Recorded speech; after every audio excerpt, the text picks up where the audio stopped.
Who are the 2 or 3, 4 people you've spent the most time with? Picture their faces in their lives right now. And then I want you to measure one thing. What's their emotional maturity like? See, what I find with all successful people is they have a degree of emotional maturity that other people are absent of. So I always measure, what's their emotional maturity? How do they handle success? How do they handle failure? How do they handle their lives? Then ask yourself this. These 3 or 4 people you've been around, can you immediately name 2 or 3 things that they have in their life in an area that matters to you? Let's say it's money. Let's just say it was money that they have that you don't have that you wish you did have. Or in relationships, can you name 2 or 3 things in their relationships that they have that you wish you had? Or in business, or in their physical body? And if you can't immediately go, yeah, they got 2, 3, 4 things, man, I would love to have that in my life, then I'm not so sure that that's the person you want to spend the most time with. The reverse question is also, hey, can you name 2 or 3 things they have that you definitely don't want? When you look at their financial life, if finances are important to you, do they have 2 or 3 things going on in their life financially you definitely want no part of? Or in their relationship life, if you want a better relationship, if you look at the relationship, there are 2 or 3 things like, I wouldn't want that relationship. I don't like the way he or she treats them, or they get treated. You can look at that. Or their physical body. You want to be in really great shape. You look at them. Do they have 2 or 3 things about their health or wellness that you don't think are really great? Well, that's an immediate sign maybe they're the wrong people. And so taking an evaluation of who your associations are they emotionally mature? Do they have the 2 or 3 things you would like to have in your life they have in theirs that you'd like to get heated up and get? Or do they have 2 or 3 things you want to avoid? These are signs that you should be away from them. So the way we get more helpful is we increase our identity, and we increase our identity by working on our faith, our intention, and our associations. If you do those 3 things, I believe you're going to live happier, you're going to help other people become happier, you're going to make a contribution in people's lives that's deeper and more meaningful than you've ever made before. You know in your heart of hearts, and I'm not asking about being practical and logical and realistic, well, I'm too old, I don't have enough money. No. Oh, you don't know the failures and disappointments that I've had in the past. That has absolutely nothing to do with what I'm talking about right now. Nothing. Forgetting those things which are behind, reaching forth unto those things which are before, pressing toward the mark. If you're ready to press toward the mark of your higher calling, changing your approach and getting some help, you can take your performance and your impact to another level by getting the right help and the right coaching. You can live a life that will outlive you. Oh, you have greatness in you. Yes, absolutely you do. That is not judged by how much money you have or your materialistic possessions. It's not judged by that. Rob the cemetery. Rob the cemetery of your genius. Just look at your life right now. I'm asking you, look at your life. Just begin to review yourself. This distance that you've come thus far, that distance is longer than the distance that you have left.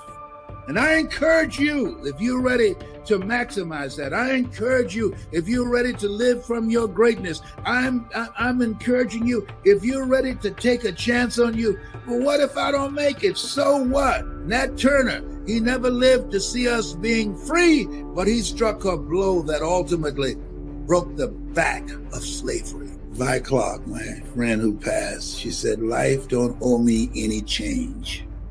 I've lived life my way. Live your life in such a way that life don't owe you. I want you to know how close. I want you, just like when the weather is changing, you can feel it. I want you to be able to feel when you're getting closer to it and closer to it. But more importantly, I want you to know when you dream your dream that there are other people who are dreaming the exact same dream. When you said to yourself, when the ball comes down, this is what I want to accomplish. You're not the only person that wants to accomplish it. And now I ask you this question. What do you do when 1,000 other people want exactly what you want? What do you do when you're not the only one that wants to make $1 million in your company? You're not the only one that wants to be the president. You're not the only one that wants to be the CEO. What if you're not the only one that wants what you want? What if there are thousands of other people who want what you want? You have to outwork them. You got to outgrind them. You got to get up earlier. You got to stay up later. You've got to execute, and you've got to go from 70 to 120. No excuses, guys. I wish you could pay me $1,000 today. And I could tell you 70% is enough. I wish you could pay me $1,500. I wish you could pay me $1,500. And I could say to you, 80% is going to get it. I guarantee, give me a 1,500. I guarantee you that I magic wand you and 80% will be equivalent to 100% for you. Poof. But it's not going to happen. So I need you to understand something. You can have it if you want it. But the bigger the dream, guys, the harder the grind. Can I be honest with you guys? I'm grinding harder now than I've ever grinded before. Somebody said, E.T. Somebody called me the other day and said, E.T., I don't know if you've been paying attention. And they were right. I haven't. E.T., we've been going online. And if you go on YouTube and you put the best motivational video of all times right now, E.T., that's your video. How do you feel? E.T., I don't know if you did it, but I did it. The top motivational speakers in the world. And in some categories, E.T., you're there. You're like number 10, you're number 5, E.T. How you feel, E.T.? I said, I'm gonna be honest with you. It was easier when I wasn't on the list. It was easier because I wasn't focusing on that. It was easier when we didn't have one of the best audio books in the world. It was easier. But now that I see I'm getting close to Jim Rohn, I'm getting close to Tony Robbins. Now that I see it, guys. Oh man, I used to feel comfortable with getting up at 3:30, but now before I was running with my head down, like some of you, I'm running with my head down, but I'm putting work in Monday. I'm putting work in Tuesday. I'm putting work in on Thursday. I'm putting work in on Friday. I'm putting work in on Saturday. I'm putting work in on Sunday. And for years, we just been, thank God it's Monday. We've been writing books, Guru Story, elementaries, middle schools, high schools, colleges, NFL, NBA, AFL, rugby, and years, and then I put my head up and I saw Tony Robbins.